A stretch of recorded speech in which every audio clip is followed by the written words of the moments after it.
Welcome back. This is a real working 28-acre boatyard slash boat building facility residing in Stuart, Florida. It's ShipShape TV's home base. Ideally located, the complex is situated on the shores of the Okeechobee Waterway, which happens to connect the Atlantic Ocean to the Gulf of Mexico. Now, once again, here's the founder and host of ShipShape TV, John Grabiscus.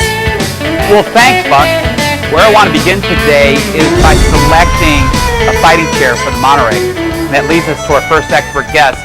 This is Mike Murray. And whenever you talk fighting chairs, you know that's synonymous with Murray products. Thank you. And this one really caught my eye. Mike, what do you call it, and what size boat would this be kind of best suited for? What you're looking at here is what we call a small tuna classic. Basically, this would be an ideal situation for a boat 50 foot and under, depending on the cockpit size. And it just basically, you start with your pedestal. You got your seat, you got your arms. You can fish 4 rods out of the arms, a backrest, and of course your footrest, and then the gimbal. Can we back up here a little bit? Absolutely. When you're fighting a fish, what size fish do you want to maybe switch over and switch your tools? Okay, because what's going on when a fish is bigger than the angler? Well, it's easy to figure out. The bigger the fish, bigger the product, the bigger the tackle. You can do stand-up, but then when you get into the 400, 500, 600 pound fish, stand-up becomes an issue. Okay, it's all about leverage. It's all about leverage. All right. When the fish weighs more than the angler, the fish has the advantage. That's right. The leverage advantage. That's right. When you have a fighting chair on the boat, you put the leverage, because of that footrest, you can have pressure, you put the leverage advantage back into the angler's favor. Absolutely. Okay. Absolutely. All right, it's that's all cool. technique. So this is for a boat about 50 foot or under. Yeah. All right, I've got a 57. Okay. So what do you recommend that I go with? I would recommend this chair right here. This is what we call a large tuna. You got the bigger seat, bigger footrest. It'll fit proportionally better for your size cockpit. Okay. It'll be a perfect fit. Talk to me about this. This is a bent butt rod. Right. Okay. Talk to me about where this goes when you're doing a battle. Okay. Now again, bigger tackle, bigger fish. You got a bigger tackle, bent butt rod. The nice thing about this chair comes standard with a flip-up gimbal. Basically covers both. A flip-up gimbal. Yep. Solid stainless steel. You use it in this position for the bent butt, and if you're using lighter tackle, and you can do that in the same day as well, it flips up this way for the lighter tackle. Okay. So you don't have to switch gimbals every time.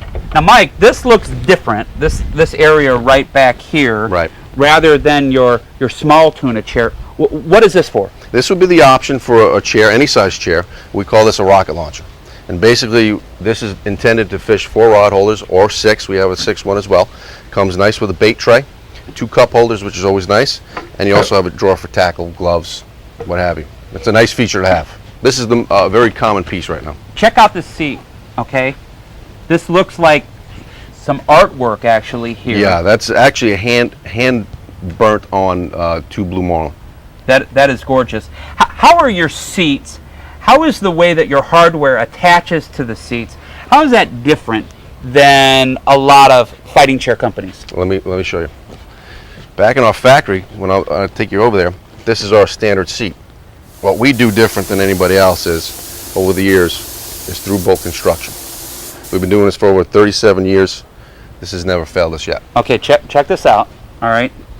I do not see any bolt heads on this side of the chair, yet I do see bolts protruding out from under the chair. How in the world are you doing that? Okay, what we do is we sandwich these boards together. This is a 2-inch piece on the bottom, and you can notice here there's a seam, and you can see the top layer and the bottom layer. Okay. Okay, so we'll take the bottom layer first and laminate these together with epoxy. What brand are you using? We like to use Moss epoxy. Okay. And then you're counterboring for your bolts. For the bolts. Now this will cover all the hardware on the bottom of the seat. The bolts get counterbored on the top, epoxied again, and then we put the cap on. And the cap is also 2 pieces, although it looks seamless. That does not look like 2 pieces of wood. How do you do that? Here's a nice feature. What we do back in our factory here, we take a 2-inch board, solid teak. We split it in half on a bandsaw, butterfly it open just like this. We call it book match. Right. That creates identical patterns on either side, and the tail hides the seam completely.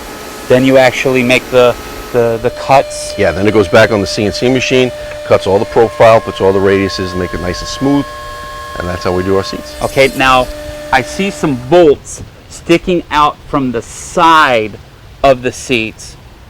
What are those for? And why are they at an angle? Well, John, this is also another nice feature that we do. We epoxy the bolts to assemble the arms. A lot of companies you'll see that lag them right into the seat. The nice feature about this, again, it's epoxied in, it's sealed in. It's permanent. It's permanent. It's 6 inches deep into the seat. So if I were to ever revarnish the seat, I wouldn't have to remove hardware or the screws. Just take the bolt off, take the arm off, and now you have a nice clean surface to work with. You're not lagging it back in. Over time, that'll soften. Okay, now talk to me about, for boaters that might not need a fighting chair, but yet they have a backing plate in the cockpit of the boat. Sure. Are there other accessories that you could Absolutely. mount into the pedestal? Rocket launcher. It's an Okay. ideal situation for smaller boats, center console boats, 36 footers and less. Even you can use them in bigger cockpits as well. This one here, we call a fighting rocket launcher. And the other nice feature I just want to point out real quick about our rocket launchers, built the same way as the seats are, cross-laminated for extra strength, which is a Okay. nice feature to have. Okay. This one here is what we call a fighting rocket launcher. Basically, we call it a fighting rocket launcher because it has the 3-position gimbal, just like the chairs. Could you demonstrate that for us, Absolutely. please?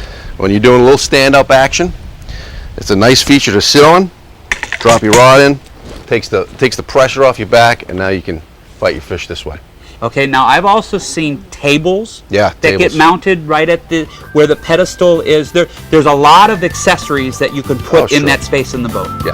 Awesome. Hey, Very right simple. now we need to take another time out, but keep it right here because when we come back, we're going to be at the Bertram factory and we're going to show you how a backing plate for the cockpit of a boat gets laminated in so that we can eventually through bolt a fighting chair to it, and we'll cover it right after this.